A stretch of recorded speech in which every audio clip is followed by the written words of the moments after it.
Pro-LGBTQ plus Christian school closes due to donor backlash. A Christian school that showed support for the LGBTQ plus community was forced to close down after its conservative donor base stopped giving it money. Urban Christian Academy, a private K-8 school in Kansas City, Missouri, with an enrollment of 100 students, had long stressed inclusivity in general terms, noting in its mission statement that following Jesus, quote, opens up doors and makes room at the table, end quote. Last year, however, the school added a paragraph to its website which says, quote, we are an affirming school. We stand with the LGBTQIA plus community and believe in their holiness. We celebrate the diversity of God's creation in all its varied and beautiful forms, end quote. School officials say that the updated paragraph prompted most of its donors to pull their financial support, citing their religious beliefs that homosexuality is sinful and supporting LGBTQ plus identities as incompatible with being Christian. Kaylee Calloway George, UCA's executive director and co-founder, cited the new language as the chief reason for the decrease in donations. She said the school expected some backlash. The drop-off in donations came after 8 churches withdrew their support for the school in response to the affirming language. Even though the institutions were only responsible for 2% of the school's funding, the members of those congregations were a larger donor base and seemed to take their cues from the church's responses. Well, this is a fascinating story for me because I'm a child of a pastor, a grandchild of a pastor, a niece of a pastor. That. Yeah, wow. Yeah. Lots of church in your very, blood. very religious growing up, church every single day. But I think that what the church said about, the holiness of LGBTQ plus people and that, loving Jesus opens your arms to everyone, I think is exactly spot on with what I believe, the Bible has explicitly said about who is welcome into the church, into heaven, into Jesus' arms and all of that. So to hear that folks, like just the mere mention of LGBTQ plus, at the specificity of it made them take their dollars, even though the original statement was just as accepting, just as much as we accept everyone. But the mere mention of that specificity made people say, oh no, that's too far. You've taken it too far. Yeah. I from what I've heard of the stories of Jesus, I learned that Jesus loved everyone. Jesus sat with all types of people. And, for them to make the statement, I thought it was just absolutely the epitome of being a Christian. Yeah. Because Christian, isn't that someone that's supposed to be patterning their life after the life of the way Christ lived when he was on the planet, on the earth? And so, I commend them for taking that stand, but it shows what that community, is. Because, it's almost like people, a lot of times, and I'm not saying all Christians, all anybody, but what I've seen is that a lot of times it's almost like they become God and the judge, the judge. And isn't one of the things in the Bible, thou shalt not judge? This is between me and the Holy Spirit. Let me handle it, and you and the Holy Spirit, and you and you. It creates the term radical evangelical. What you're talking about is the radical evangelical, the bubbling up from the bottom of more and more acceptance is starting to happen. It's just not to the radical evangelicals. We reported last night in Queer News Tonight, on Sunday, the Salvation Army, which has historically been not good in LGBT. They're improving. They are improving, but historically not good. They awarded Sunday here on this campus at Sunshine Cathedral.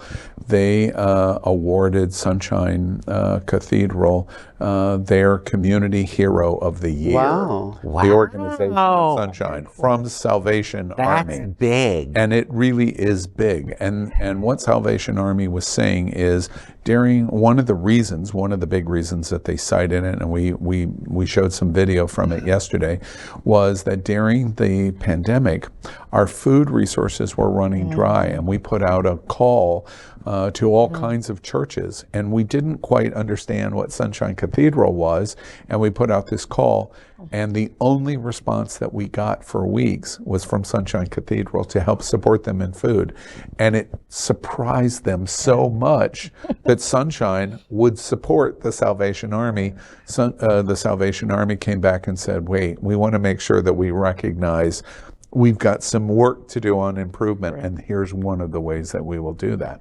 So everybody is not these 7 churches in Missouri, but we do have a long road still ahead. But what an example, though, that Yeah. Sunshine was able to say that's like, despite what you believe, like we know that you are helping people, you're providing food, and we want to help fulfill, you know, the mission of Christ. Yeah. And I mean, sometimes I wonder, and my dad's over me at this point, but I make jokes with him about the Bible, and sometimes I'm like, are we all reading the same book here? Yeah. Because it is very clear that, like, he who is without sin cast the first stone when Jesus saved, you know, a woman caught in adultery from being stoned to death, right? Yes. When he was flipping tables in the temple, or, you know, all these different things, or one of his best friends was a sex worker. Well, Like, there's very clear examples in black and white of how we should be treating Jasmine, people. before we move on to Raji and the next story about education, I'm curious, in your family, are they accepting today all of this religious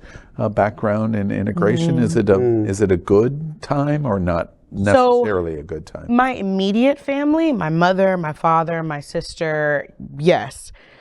Because my parents are batting 2 out of 3 with LGBTQ kids. Wow. Oh boy. So my sister's bi, I'm queer, and I have a brother. So 2 out of 3. So it's like, you know, the pastor's kids, if 2 of the 3 of them can be, you know, then what are we doing? Yeah. And I also think that I know that for my parents, having an affirming relationship with us is more important than, you know, trying to believe what other people have told you that you should believe about people. So it was difficult to understand. And I also think that for my mom, it was coming from a place of safety. That's like, you realize that your life, you being fear out for you. right, is going to be more dangerous. You're making your life harder. Like, why?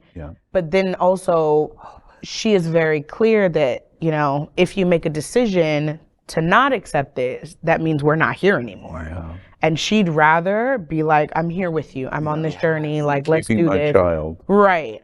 My extended family, I'm not quite sure, only because I have not talked to them long before I've come out. But my my analysis of them would be that they would not be as accepting. And the reason I ask you that question is, frankly, for me, from my seat in the black community, black church is a linchpin for LGBT. And in so even more, I'm Southern Baptist. I was raised Southern Baptist, not every day, but almost every day, and of faith. But my church preached hate.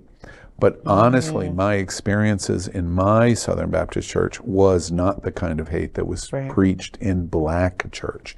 And LGBT, my heart's always gone out to LGBT in black community church, because it seems to have so far to come, and that's why I asked. Well, and what's interesting about that is that the churches I grew up around, and even my dad's church, never explicitly talked about, you know, homophobic messages or anything like that.